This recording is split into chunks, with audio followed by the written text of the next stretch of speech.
Bom, gente, eu quero compartilhar com vocês aqui presentes, vocês aí de casa.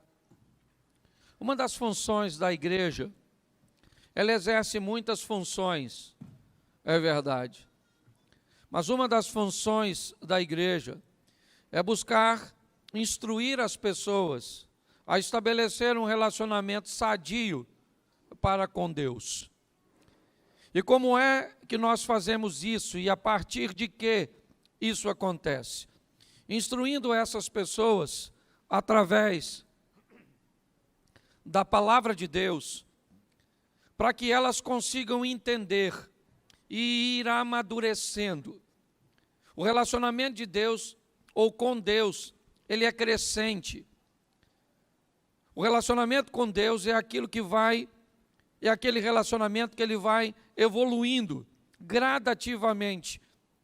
E quanto mais entendimento nós venhamos ter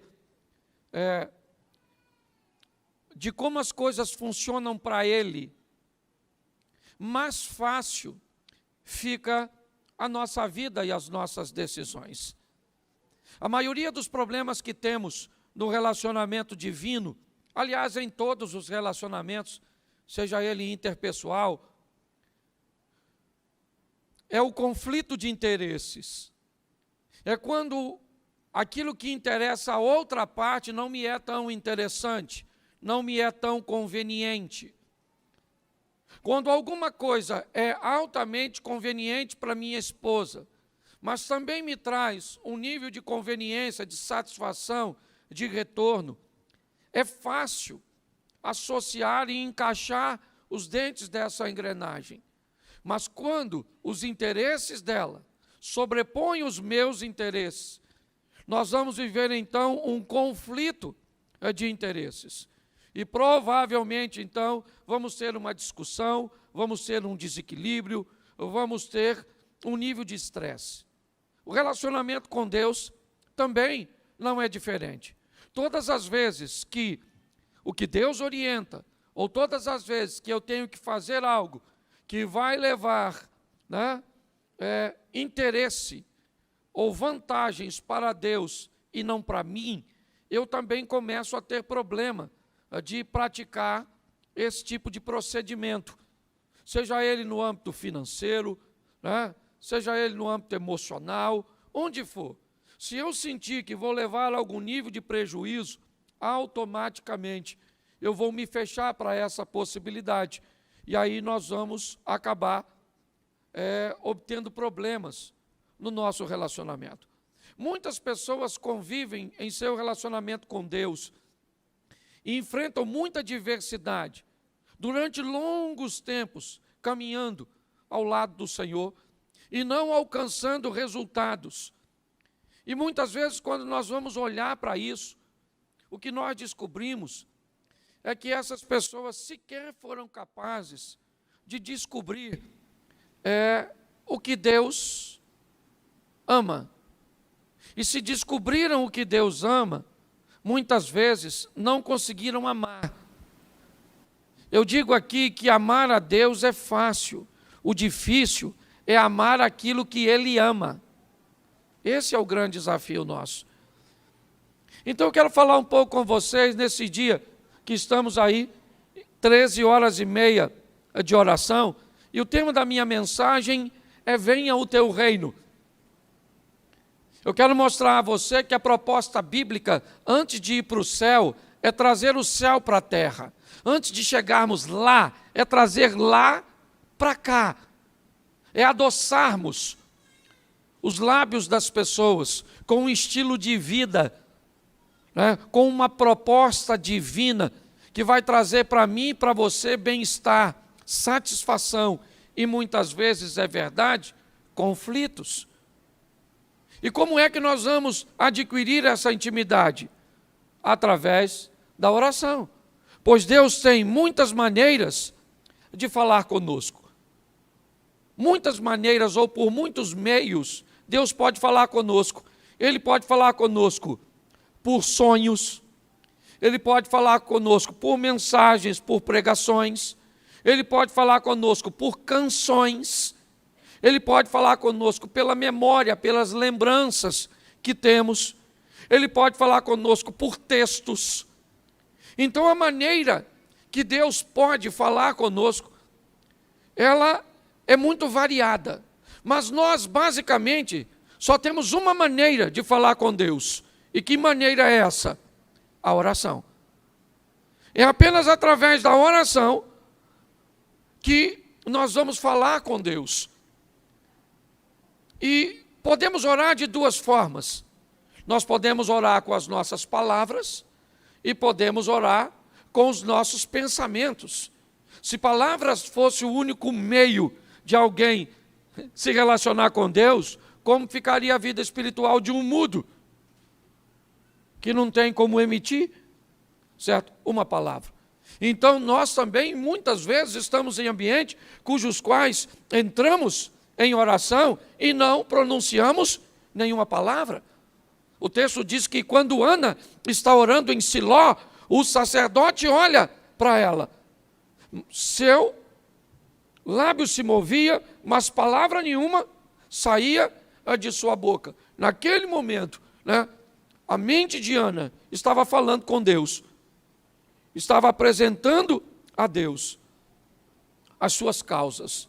Então, se é através da oração, é muito importante nós entendermos, e eu preciso gastar um tempo mostrando isso para a igreja, porque me parece que tem muita gente que acaba achando Deus não está me ouvindo, eu estou fazendo alguma coisa de errado, porque é que eu não obtenho os resultados que eu quero através da oração, aplicando textos isoladamente em sua vida de oração.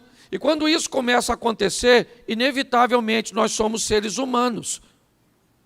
Nós vamos começar a questionar se nada acontecer. Nós vamos começar a duvidar, mesmo apesar de tudo aquilo que temos vivido até hoje, na presença de Deus, basta as coisas ficarem por um tempo maior, um pouco difíceis, que nós já começamos a questionar, nós que temos experiências. Imaginem quem não tem. Então, quando olhamos para isso, eu quero mostrar a vocês alguns tipos de oração. A primeira oração é aquela que nós fazemos por ações de graça, e ela está no Salmo 92. Quando nós olhamos, vai colocar aqui, Salmo 92. Como é bom render graças ao Senhor e cantar louvores ao teu nome, ó Altíssimo. Anunciar de manhã o teu amor leal e de noite a tua fidelidade. Só 5 versículos. Ao som da lira de 10 cordas e da citara e da melodia de harpa. Tu me alegras, Senhor, com os teus feitos. As obras de tuas mãos levam-me a cantar de alegria. Como são grandes as tuas obras, Senhor. Como são profundos os teus propósitos. Preste atenção, isso é uma oração. O indivíduo que está fazendo isso, o que ele está fazendo? Ele está rendendo graças. Ele está agradecendo a Deus por tudo aquilo que Deus tem feito. É um tipo de oração. Muitas vezes imaginamos que todos que estão na igreja estão aqui apenas para pedir ou para interceder, e eu já vou falar dessas orações. Mas quantos hoje, neste lugar, estão aqui rendendo graças a Deus por tudo aquilo que tem feito? Hoje você não tem nenhuma necessidade para pedir, hoje você não tem ninguém para interceder, e você está aqui só em ação de graças. Levante a mão, por favor. Aí tem um grupinho, louvado seja Deus. Nós também temos o segundo modelo e tipo de oração, que é o Salmo 20, coloca para mim, o Salmo 20, ele é um modelo intercessório, que o Senhor te responda. Note que o indivíduo que está orando, ele está orando por alguém, ele está intercedendo por alguém, que o Senhor te responda no tempo da angústia, o nome do Deus de Jacó te proteja, do santuário te envie auxílio, e de Sião te dê apoio. Lembra-se de todas as tuas ofertas e aceite os teus holocaustos. conceda-te o desejo do teu coração e leve a efeito todos os teus planos. Verso 5. Saudaremos a tua vitória com gritos de alegria e ergueremos as nossas bandeiras em nome do Senhor, em nome do nosso Deus. Certo? Que o Senhor atenda a todos os teus. Presta atenção que também é outro tipo de oração. É aquele indivíduo que vem para a igreja para pedir por alguém que não pôde vir, por uma situação daquele que não pode estar presente, para que Deus venha agir lá no leito de hospital, lá na porta do boteco, lá nos braços, certo, de uma adúltera, para que Deus entre com providência. É aquela oração que nós fazemos para interceder por alguém, não tem a ver conosco. Esse também é um tipo de oração. Só para entender, tem alguém aqui hoje que veio a este culto porque alguém seu precisa de um milagre e você veio para um ambiente de intercessão? Levante a mão. Aí, nós temos outro grupo. Dá para ver que no meio ele é bem eclético. Nós temos também a oração de confissão. Salmo 32, eu peguei só 5 versículos de cada salmo. Mas para entendermos isso, como é feliz quem tem suas transgressões perdoadas e seus pecados apagados.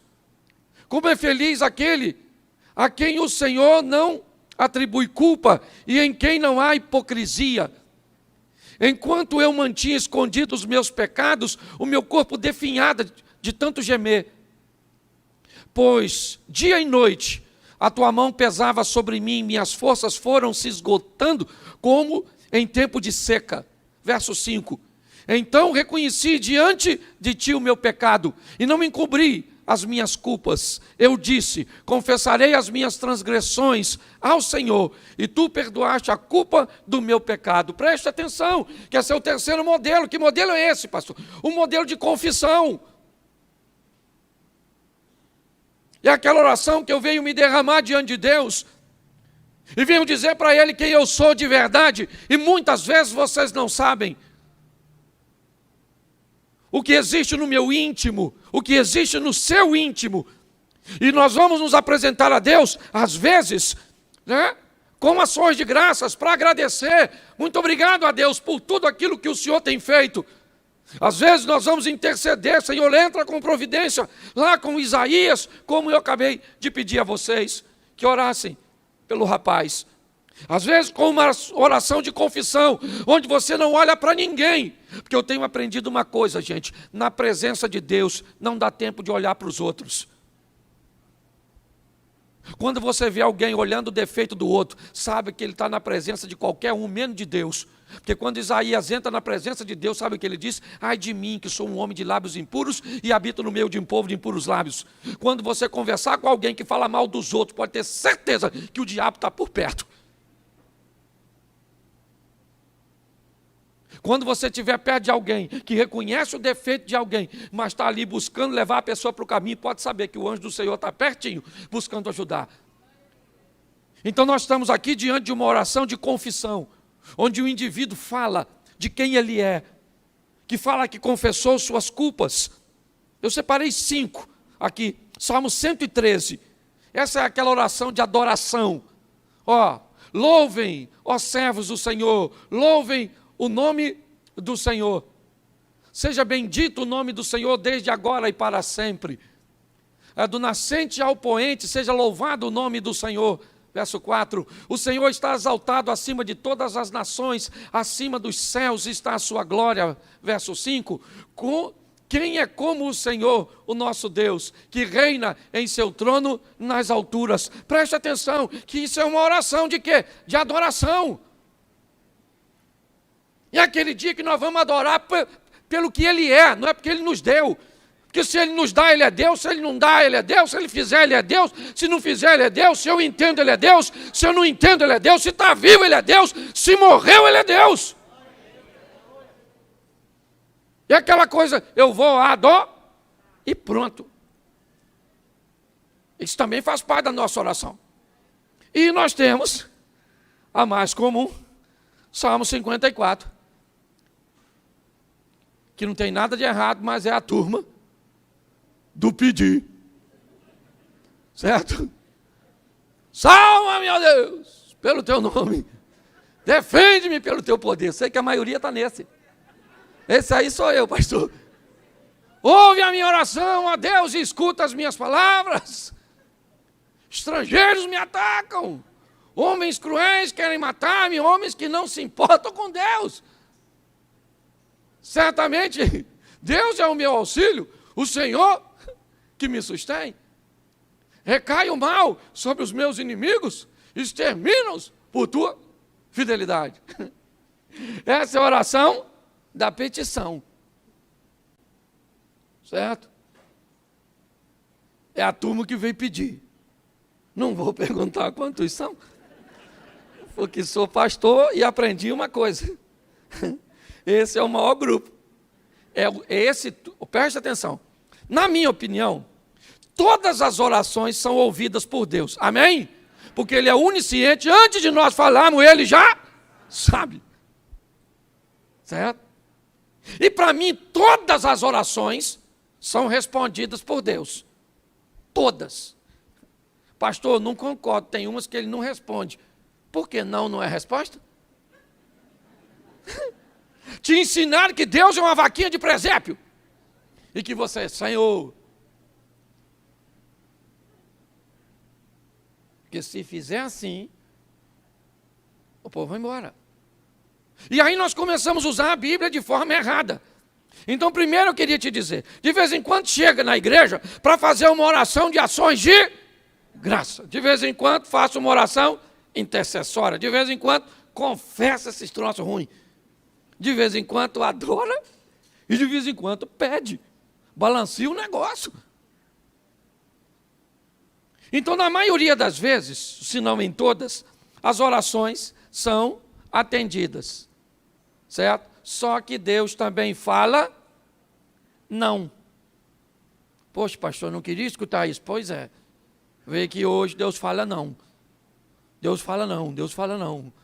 Um tempo atrás, uma moça falou comigo, pastor, estou arrumando um namorado aí, e o homem já está difícil, e eu estou na idade avançada, nunca dei sorte com relacionamento, eu queria que o senhor orasse aí, para me ajudar nesse negócio, para ver se é de Deus. Eu olhei para ela de uma forma muito simples e disse, minha irmã, está preparado para ouvir o não? Ela falou, o senhor nem orou ainda? Não, mas eu preciso saber se Deus falar não, se você vai deixar ele, porque senão nem adianta orar. Eu vou orar depois, você vai caminhar do mesmo jeito. Esse dia eu sentei com um casal e falei para o casal assim, ó, não casa, porque o divórcio de vocês vai ser mais prejudicial do que vocês imaginam. O que é que eles fizeram? Me convidaram? Porque virei inimigo. Isso não tem um ano. Eles estão divorciados. Porque tem coisa, gente, que a pergunta não é se vai dar errado. O que vai dar errado a gente já sabe, é só quando. Às vezes a pessoa fala, pastor, vê aí onde é que eu errei. Eu examino a situação e eu descubro que eu tenho que tentar descobrir onde é que ele acertou. Porque ele errou foi quase tudo. Se tiver uma nota menor que 0, ele tirou. Então o que nós precisamos fazer é levar a vida mais a sério. O grande desafio das nossas orações é que quase 100% delas ou são intercessórias ou são de petições. Poucas vezes entramos por essas portas com um propósito único de adorar, de fazer ações de graças. E ainda temos um pouco de confissão, é verdade. Mas a grande maioria é sempre focada em interceder por alguém ou pedir para mim.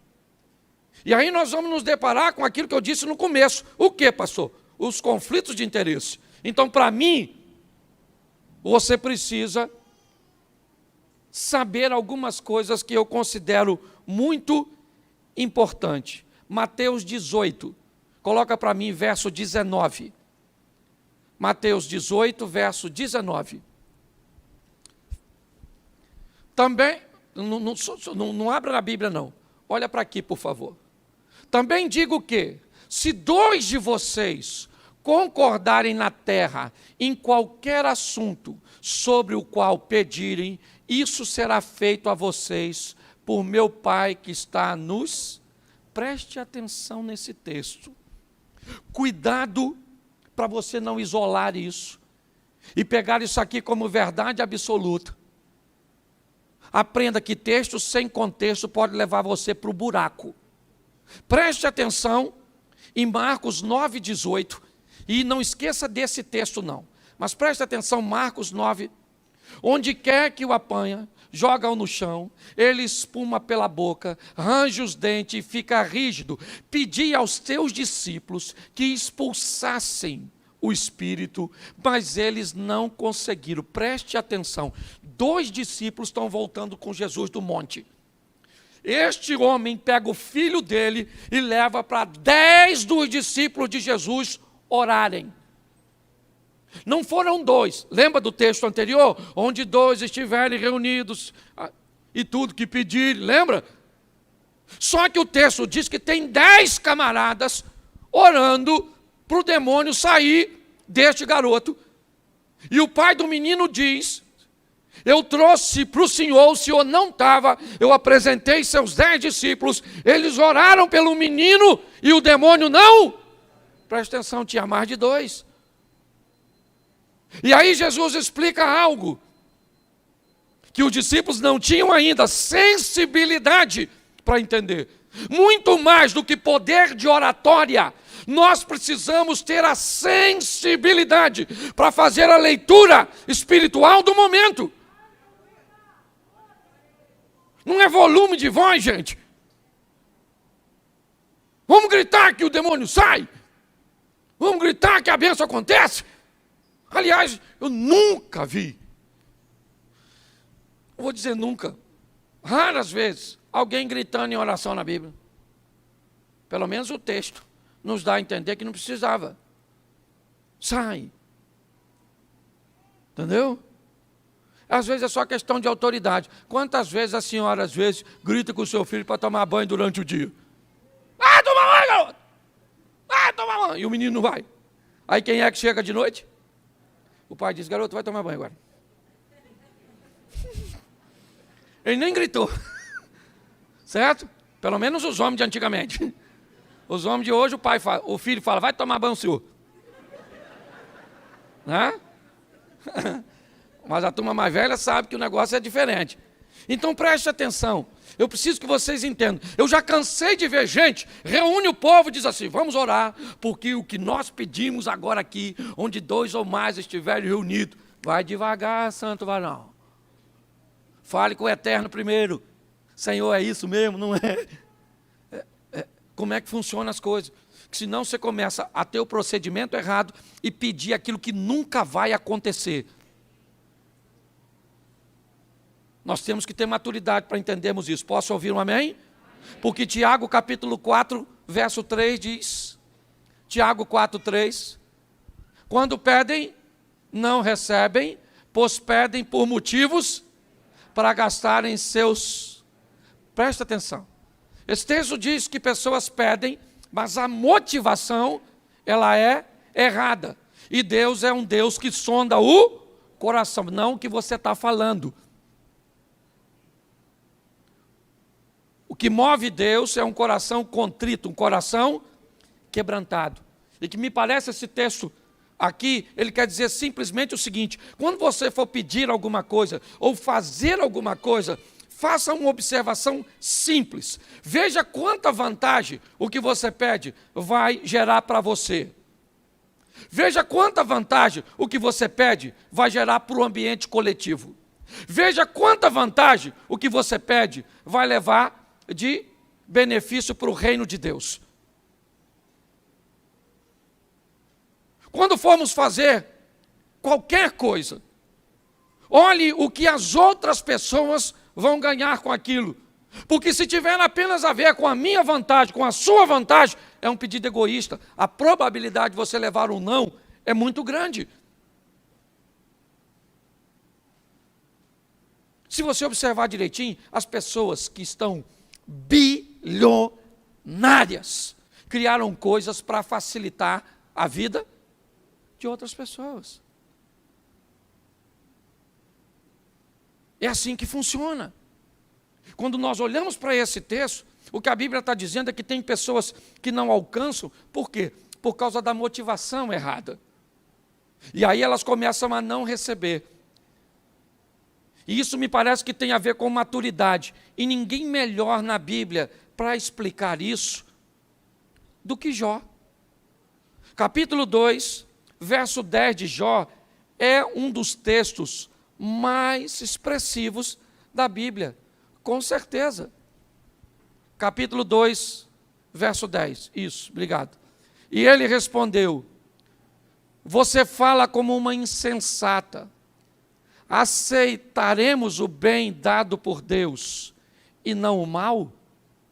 Preste atenção o que Jó está dizendo.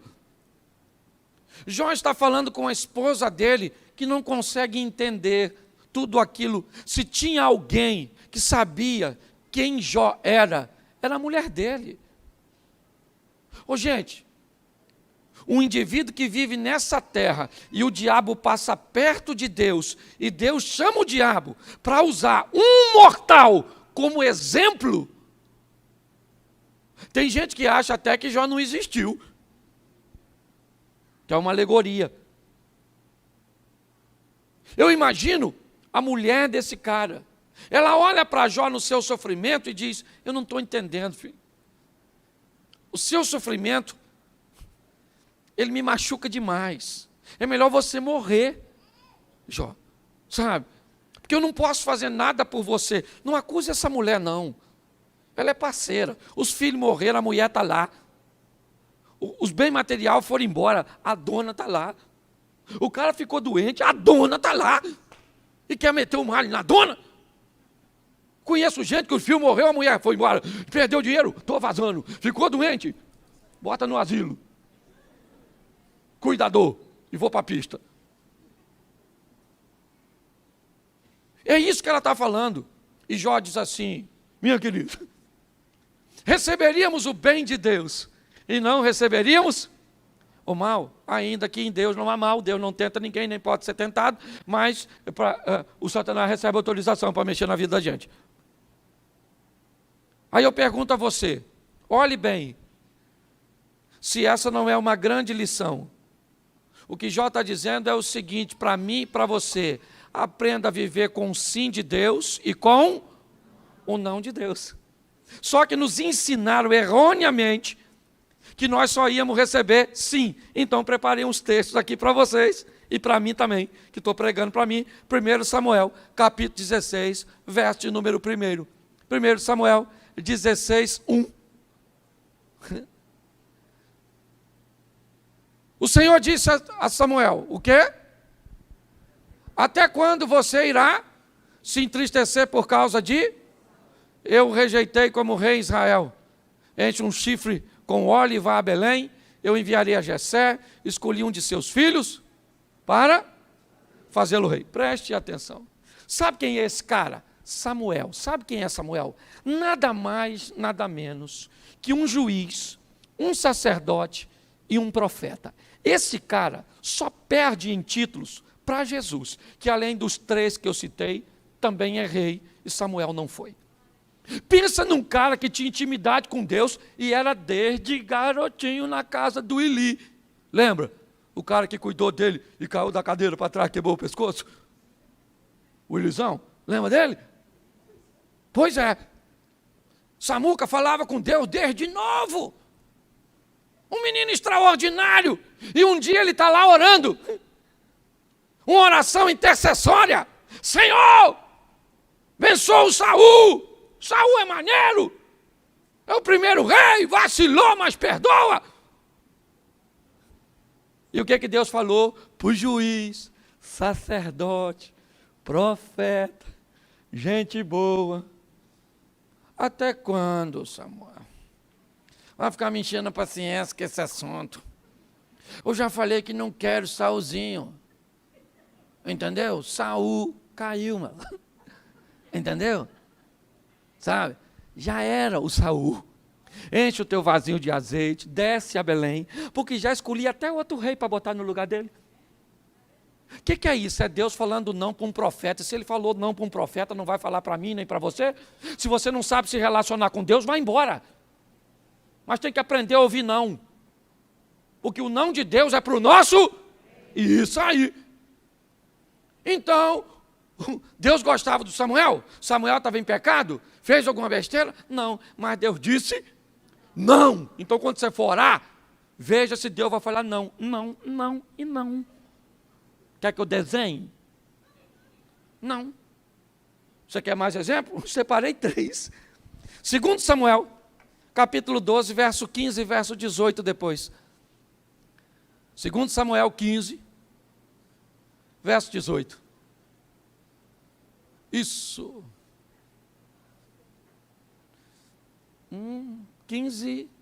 12, 15, perdão. 2 Samuel 12, 15. Isso. Depois que Natã foi para sua casa, o Senhor fez adoecer o filho que a mulher de Urias dera a Davi. Verso 18. Mas deixa o 16, porque vai. E Davi implorou a Deus em favor da criança. Verso 18.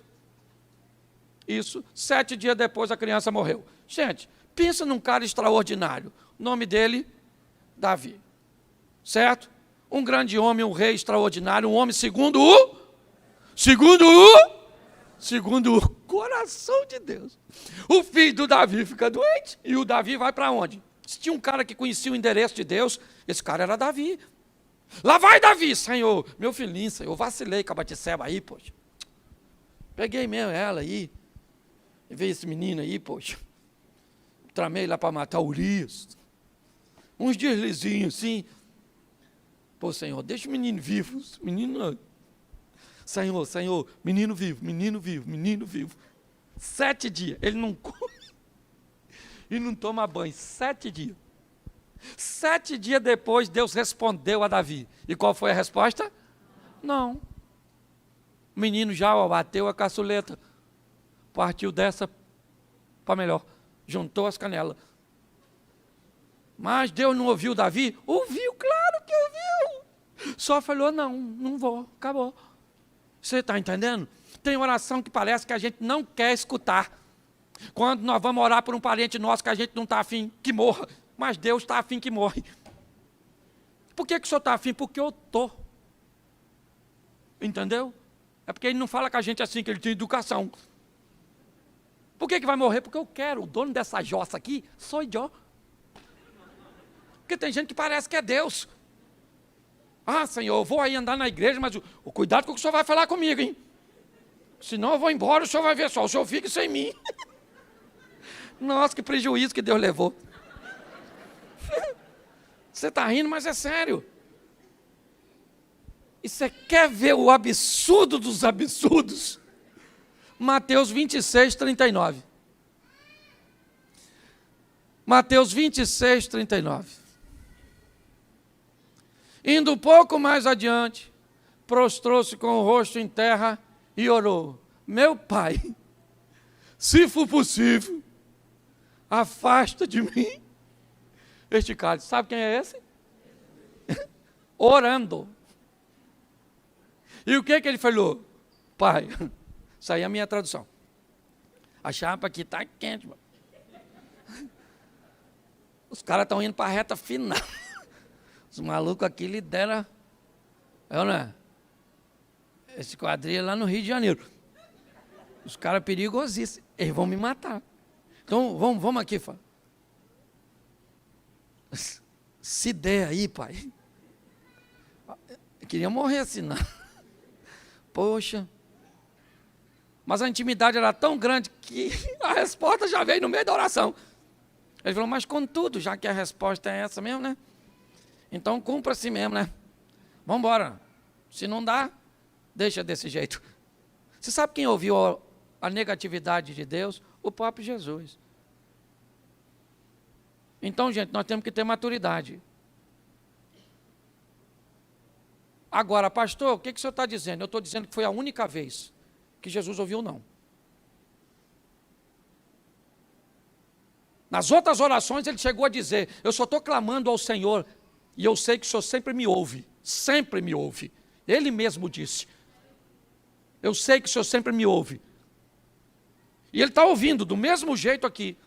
Só que, na maioria das vezes de Jesus, suas decisões que precediam a oração eram sempre assertivas.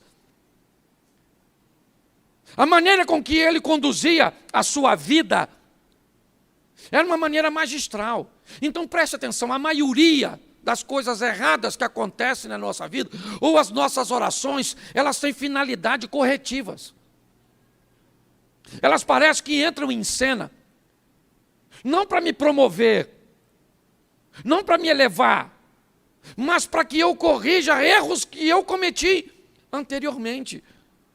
E é por isso que está assim de gente na igreja, canalizando mais forças para corrigir erros do passado do que para empreender negócios do futuro. Me parece que é isso que está acontecendo. Porque Jesus é um exemplo de que Deus pode dizer não, sim.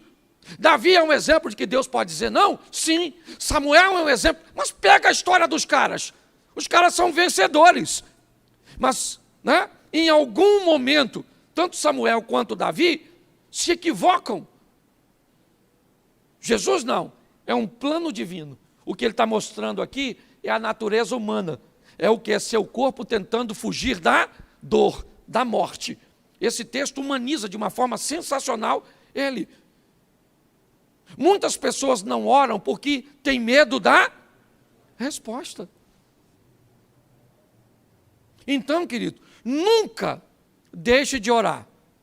Nunca.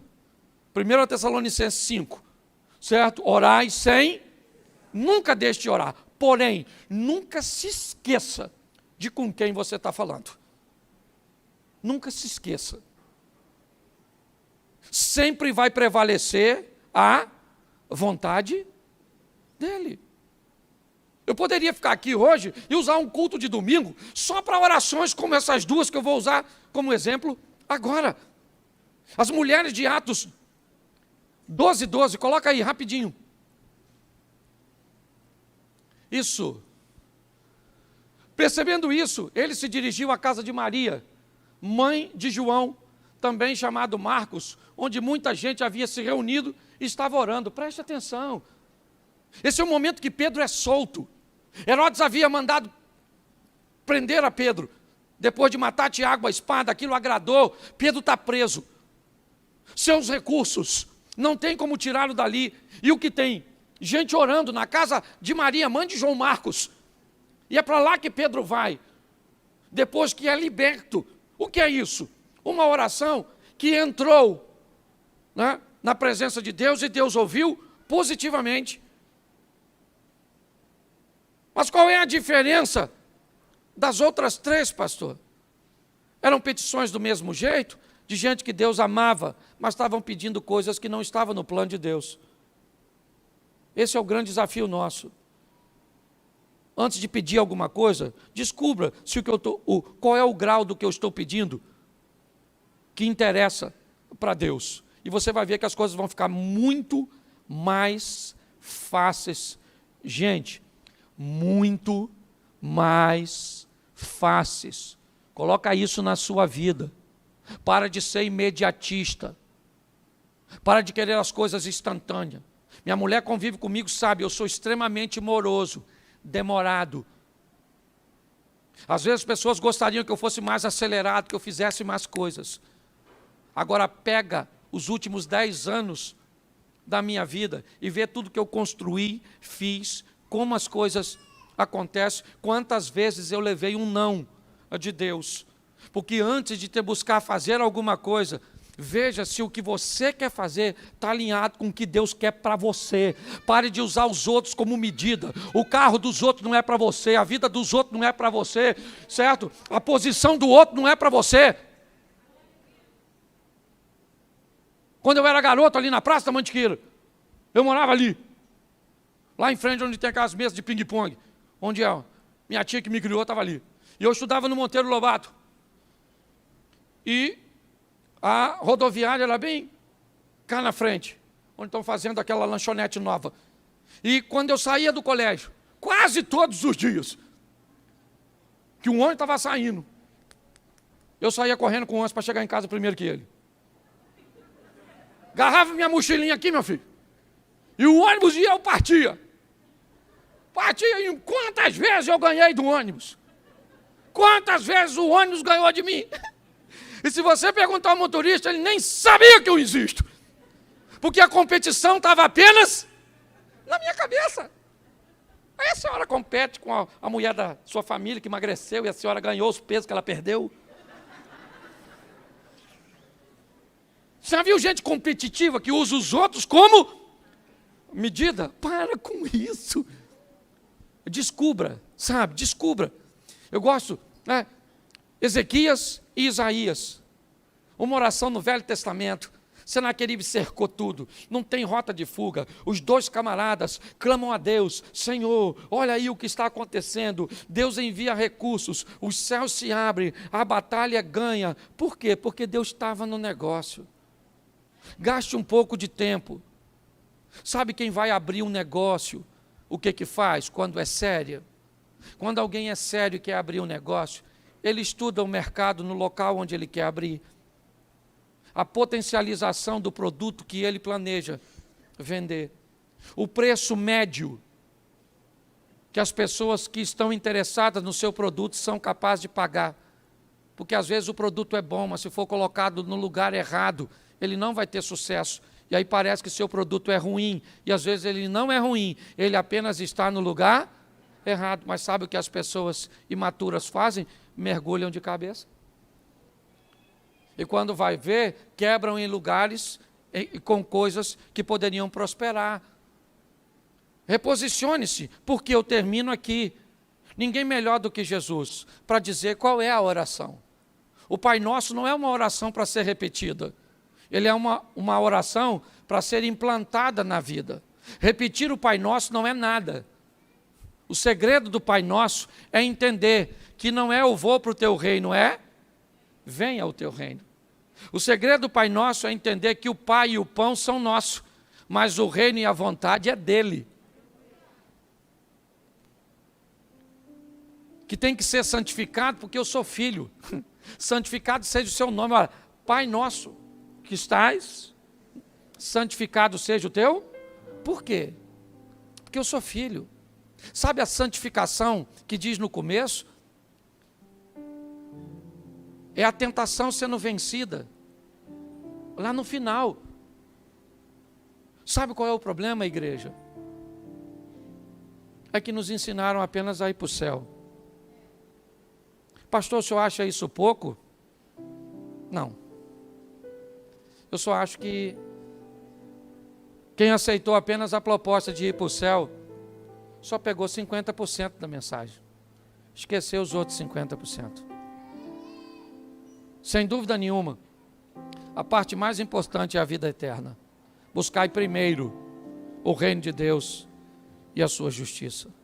Mas as demais coisas vos serão. A preocupação de Deus sempre foi essa. Alguém que o ímpio, que o pecador, que o sofrido possa olhar e dizer: esse estilo de vida eu gostaria para mim. Por muito tempo vivemos num ambiente compensatório. Se você não usa isso, se você não faz isso, se você não vai ali, aí você entra no céu. Não me ensinaram, quando eu me converti, a trazer o céu para a terra. Eu fui ouvir, com 15 anos de convertido, que Jesus era um colono, que saiu do céu para colonizar a terra, como os portugueses deixaram Portugal para colonizar o Brasil. Nós falamos a língua por influência deles. Nossa arquitetura, ou a maior parte da nossa arquitetura no Brasil, tem influência deles. Costumes. Hoje vivemos aqui a influência de um colono que chegou aqui há tantos anos atrás. O que a Bíblia está dizendo é: Cristo deixou os céus para colonizar a terra. para trazer a cultura dos céus para nós. Aprenda a lidar com esse relacionamento e você vai melhorar seu casamento, você vai melhorar seus negócios, você vai melhorar sua vida com Deus.